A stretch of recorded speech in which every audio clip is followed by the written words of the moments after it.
Incredible. Through extensive research, I've discovered that if there's one thing people are exceptionally good at, it's finding new and creative ways to kill each other. But here's the secret. For every seemingly genius invention, there are about 40 incredibly dumb ones that came first. Let's take a look at some of the weirdest weapons ever dreamed up. First on the list, the gay bomb. Yes, you heard that right. We're starting there. This next one comes to us courtesy of the American Civil War. Both sides were desperately looking for any advantage, any new way to get the upper hand. And one day, the geniuses over in the South had an idea. You're going to want to pay attention here. Alright, so picture this. It's a cannon, but it's two cannons, side by side. Inside each cannon is a cannonball, and the two balls are attached by a heavy chain. Hypothetically, you fire both cannons at the exact same time. Hypothetically, the cannonballs fly out, the chain tightens between them, and hypothetically, it mows down a whole line of enemy soldiers like a giant metal scythe. I'm a master of foreshadowing, by the way, because if you have even a single working brain cell, you've probably realized this is a deeply flawed idea. Sure, if every single step went perfectly, it would be devastating. Sadly, the 1800s weren't exactly known for their reliable tech.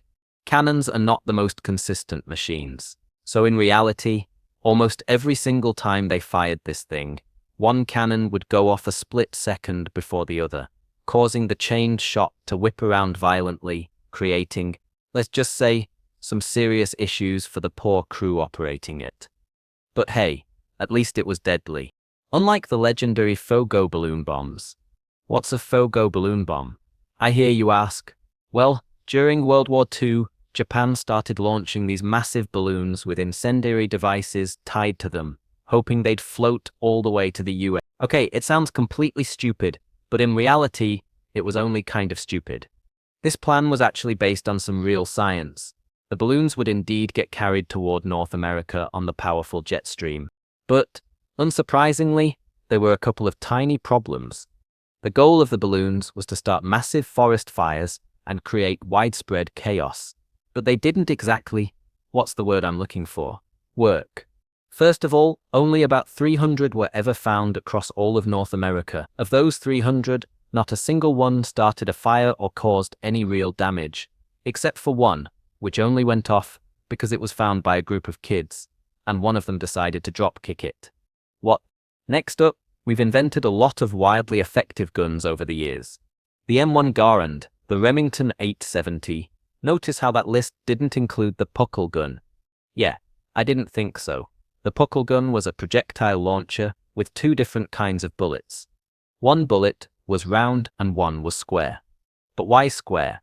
Doesn't that just make the bullet wildly inaccurate, inconsistent, and less deadly? Yes, you are completely correct. See, the square bullets had one specific target in mind: non-Christians. The round ones were for Christians. The idea was that since getting hit with a sharp, square bullet is way more painful, the enemies of the gun would be more inclined to convert to Christianity. Because everyone knows the best way to win someone to your side is to cause them as much pain as humanly possible. I'm just curious what the policy was on the battlefield. Alright, form a line. Sir, do you believe in God? No? Hold on. Let me just swap out the ammo. Speaking of extreme pain, take a look at this. Does it terrify you? If you said no, then you're probably not an elephant. That's right, pigs tend to absolutely terrify elephants. The ancient Romans knew this and decided to use these small, bristly creatures to scare off enemy war elephants. Just one small catch. Apparently, just sending a regular pig waddling toward a 10-ton elephant wasn't quite enough to consistently do the trick. So what did they do? Why, the sensible thing, of course.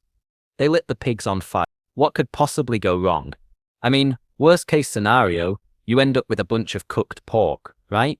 Right? What actually happened is that, sure, sometimes the flaming pigs would scare the elephants, but as we all come to find out at some point in our lives, animals get a little unpredictable when you set them on fire.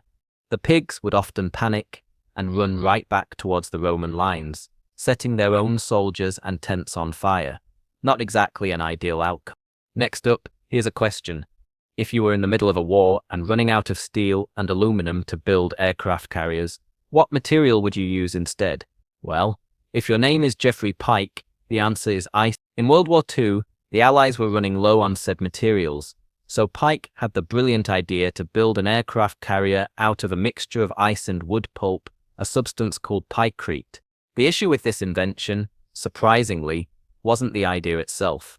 The material was incredibly strong, so if the idea was solid, what went wrong? Allow me to scroll down to the shooting incident section of the Wikipedia page. Here's the story. A high-ranking naval officer brought a block of pykrete to a conference of admirals and generals to demonstrate its strength. First, he shot a regular block of ice, which shattered. Then he fired at the block of pykrete, and sure enough, it worked just as intended. The bullet ricocheted off the block and straight into the leg of Admiral Ernest King. Yep, just as intended. That meeting pretty much marked the death of the iceberg aircraft carrier. You ever fire an artillery shell and just think to yourself, gosh, I wish this thing could destroy an entire city? Yeah, me neither. But the US military doesn't care, because allow me to reveal the Davy Crockett. This is a nuke, but attached to a tripod, so technically, it's a gun that fires nukes. Personally, I love the idea. They should make these for everyday people. Are you having an argument with your neighbor? What neighbor? The Davy Crockett was, and I'm quoting Wikipedia here, shockingly inaccurate, and led to the realization that the weapon was too inaccurate to deliver even low-yield nuclear fire. Honestly, I have no clue how you can miss when you're firing a nuke. But hey, I guess they'd know. If you want to see some terrible presidential assassination attempts, click the video right here. And if you made it to the end, you're a legend. Subscribe.